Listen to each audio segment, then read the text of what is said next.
If you had anything to say, like, to your viewers since when you started doing Vlad TV? 2008. Damn. Yep, 17 years. If you had anything to say to your viewers, what would you say? I would just say thank you, because where I'm at in life right now is way beyond what I expected.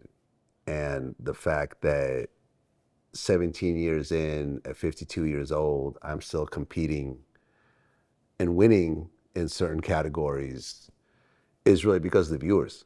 It's because they've been rocking with me for so long. And I could be doing so many other things in life. Like, I wasn't always doing this. I was a computer programmer at one point, and I decided to kind of pursue DJing, which eventually led into Vlad TV.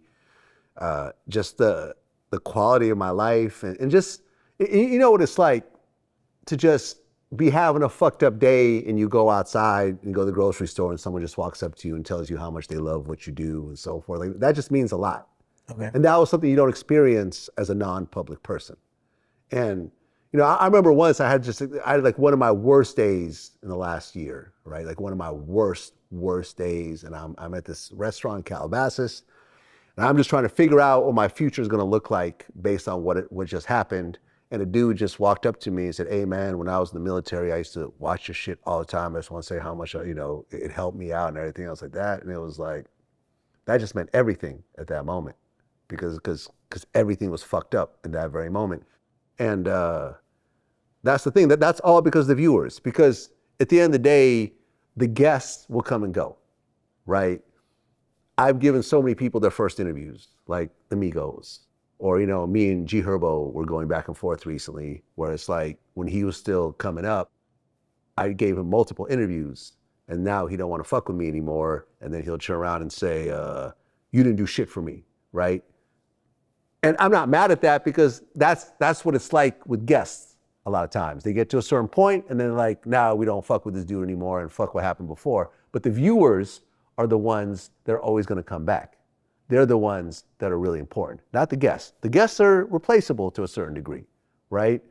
I fuck with Boosie, but Boosie could decide tomorrow that he don't rock with me anymore because of something I did or said or whatever, or maybe he just moved on and so forth. But I'm always going to be able to find a different guest. Like, I've had guests permanently leave and never come back who used to rock with me for years, but the company still continued, and the viewers still trusted me to bring them dope content, regardless of who I interview, because I think they rock with me in terms of what I do. So just thank you, because the viewers have made my life just amazing. No shit. Yeah. And this is my last question. All right. So before we wrap things up, right? If you were the pilot on 9/11 and you had to redirect the plane, but you still had to go into a building, which building would it be?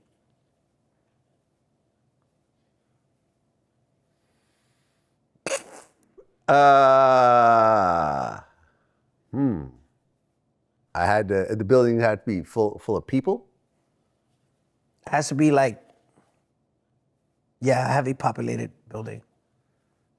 I would fly into North Korea.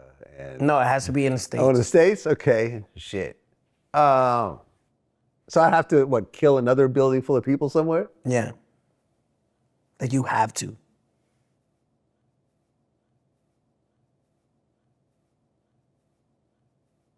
I don't know, maybe a retirement home somewhere. Yo. Because at the end of the day, they've lived their lives, and there's no kids in there. Hey, listen, if I got to pick someone, the old people got to go. Yo. Right? Right? Yes. I'd rather crash into an old folks home than crash into the Twin Towers where there's a bunch of, kids and women and so forth, So the old people are like the least people that we need on this earth. Well, if I had to choose, right, these people have lived their lives. And shit, I'm going to end up in one of those homes eventually. Well, no, I won't end up in those homes. I'm going to have my money set up right. So it's all going to be happening in my house. But what I'm saying is, yeah, man, listen, like, we're all going to die. Everyone in this room is going to die. And people like to say, everyone that interviews on Vlad TV dies. Everybody dies.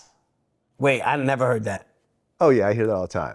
Everybody who goes on Vlad TV ends up getting killed or dies. Like everyone dies. Like everyone in this room will die, right? Within 100 years, everyone in this room will be gone. So you're just gonna fast forward their shit. Well, if I have to, if I have to redirect it somewhere, Amazing. yeah. Well, thank you, Vlad. Thank you. Sitting down with Facts TV. Yeah. For the members, you're gonna get to this part in like 30 parts. So just hang tight. All right, man. Peace. That was good.